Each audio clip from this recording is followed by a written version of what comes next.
Welcome back to Edu Info Kannada. ಇವತ್ತಿನ Edu info ನ್ಯೂಸಲ್ಲಿ ನಿಮಗೆ 7th pay commission ಬಗ್ಗೆ ಕೆಲವೊಂದು ಇನ್ಫಾರ್ಮೇಷನ್ ಇದೆ. ಆ ಇನ್ಫಾರ್ಮೇಷನ್ ಏನು ಅಂತ ಸಂಪೂರ್ಣವಾಗಿ ತಿಳಿಸ್ಕೊಡ್ತಾ ಬರ್ತೀನಿ. ವಿಡಿಯೋನ ಸ್ಕಿಪ್ ಮಾಡಿದೆ ಕೊನೆವರೆಗೂ ನೋಡಿ.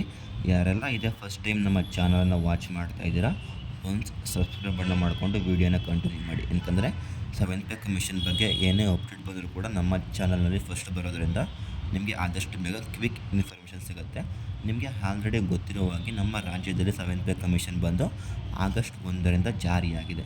ಇನ್ನು ಸೆಂಟ್ರಲ್ ಗೌರ್ನಮೆಂಟಲ್ಲಿ ಇವಾಗ DA ಹೈಕ್ ಬಗ್ಗೆ ಕೆಲವೊಂದು ಮಾತುಕತೆಗಳು ನಡೀತಾ ಇದೆ. ಇದು ಯಾರಿಗೆ ಹೈಕ್ ಆಗುತ್ತೆ, ಎಷ್ಟು % ಹೈಕ್ ಆಗುತ್ತೆ ಅಂತ ಸಂಪೂರ್ಣವಾಗಿ ತಿಳಿಸ್ಕೊಡ್ತಾ ಬರ್ತೀನಿ. ನೀವೇನಾದರೂ ಸೆಂಟ್ರಲ್ ಗೌರ್ನಮೆಂಟಲ್ಲಿ ವರ್ಕ್ ಮಾಡ್ತಾ ಇದ್ದರೆ ನಿಮಗೆ ತುಂಬ ಹೆಲ್ಪ್ಫುಲ್ ಆಗುತ್ತೆ. ವೀಡಿಯೋನ ಸ್ಕಿಪ್ ಮಾಡ್ತಾ ಕೊನೆವರೆಗೂ ನೋಡಿ. ಇವಾಗ ಡೈರೆಕ್ಟಾಗಿ ನೀವು ವೀಡಿಯೋಗೆ ಬರೆದಿದ್ರೆ ನಿಮಗೆ ಆಲ್ರೆಡಿ ಗೊತ್ತಿರೋ ಹಾಗೆ ಏನು DA ಅಲ್ಲಿ ಹೆಚ್ಚಳಕ್ಕಾಗಿ ಸೆಂಟ್ರಲ್ ಗೌರ್ನಮೆಂಟಲ್ಲಿ ಇವಾಗ ಒಂದು ಸಭೆ ಕೂಡ ನಡೆದಿದೆ. ಅದರ ಪ್ರಕಾರ ಸೆಪ್ಟೆಂಬರ್ ಮಂತಲ್ಲಿ ಏನು ಸೆಂಟ್ರಲ್ ಗೌರ್ನಮೆಂಟ್ DA ಹೈಕ್ ಇದೆ, ಅದು ಸೆಂಟ್ರಲ್ ಗೌರ್ನಮೆಂಟಿಂದ ಇವಾಗ ನಡೀತಾ ಇದೆ, ಹೈಕನ್ನು ಮಾಡಬೇಕು ಅಂತ. ನಿಮಗೆ ಆಲ್ರೆಡಿ ಗೊತ್ತಿರುವ ಹಾಗೆ ಜುಲೈ 2024ರಿಂದ ಜಾರಿಗೆ ಬರಲಿರುವ ತುಟಿ ಭತ್ಯೆ DA ಹೆಚ್ಚಳವನ್ನು ಇವಾಗ ಸರ್ಕಾರ ಕೂಡ ದೃಢಪಡಿಸಿದ್ದು. ಜುಲೈ 2024ರ AICCI ಸೂಚ್ಯಂಕ ಅಂಶಗಳನ್ನು ಬಿಡುಗಡೆ ಮಾಡಲಾಗಿದ್ದು, ಇದರಲ್ಲಿ ಭಾರಿ ಹೆಚ್ಚಳ ಕಂಡು ಬಂದಿದೆ ಅಂತ ಕೂಡ ಹೇಳ್ತಾ ಇದ್ದಾರೆ. 7th ಪೇ ಆಯೋಗದ ಅಡಿಯಲ್ಲಿ ವೇತನ ಪಡೆಯುವ ಕೇಂದ್ರ ನೌಕರರು ಮತ್ತು ಪಿಂಚಣಿದಾರರು ಇದರಿಂದ ನೇರವಾಗಿ ಪ್ರಯೋಜನ ಪಡೆಯುತ್ತಾರೆ. ಇದರಿಂದ ಯಾರಿಗೆ ಹೆಲ್ಪ್ಫುಲ್ ಆಗುತ್ತೆ ಅಂದರೆ ಸೆಂಟ್ರಲ್ ಗೌರ್ನಮೆಂಟ್ ಎಂಪ್ಲಾಯೀಸ್ ಮತ್ತು ಅದರಿಂದ ಯಾರು ಪಿಂಚಣಿ ಪಡೀತಾರೆ ಅವರಿಗೆ ಡೈರೆಕ್ಟಾಗಿ ಹೆಲ್ಪ್ಫುಲ್ ಆಗುತ್ತೆ.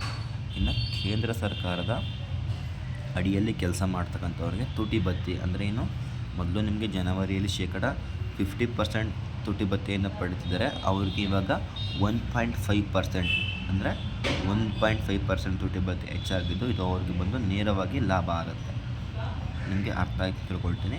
ಇದು ಸೆಂಟ್ರಲ್ ಗೌರ್ನಮೆಂಟಲ್ಲಿ ಯಾರು ವರ್ಕ್ ಮಾಡ್ತಾಯಿದ್ದೀರೋ ಅವರಿಗೆ 50% ಅಷ್ಟು ತುಟಿ ಭತ್ಯೆ ಮತ್ತು ಪಿಂಚಣಿ ಬರ್ತಾಯಿತ್ತು. ಇವಾಗ 1.5 ಅಷ್ಟು ಇವಾಗ ಜಾಸ್ತಿ ಮಾಡಿದ್ದು. ಇವಾಗ ಇದರಲ್ಲಿ ಆಲ್ಮೋಸ್ಟ್ ಇವಾಗ ತುಟಿ ಭತ್ಯೆ ಸ್ಕೋರ್ ಬಂದು 23.36% ಅಷ್ಟು ಏರಿಕೆಯಾಗಿದೆ. ಇದರಲ್ಲಿ ಆಲ್ಮೋಸ್ಟ್ 3% ಹೆಚ್ಚಾಗಿದೆ ಅಂತಲೂ ಕೂಡ ಹೇಳ್ಬೋದು.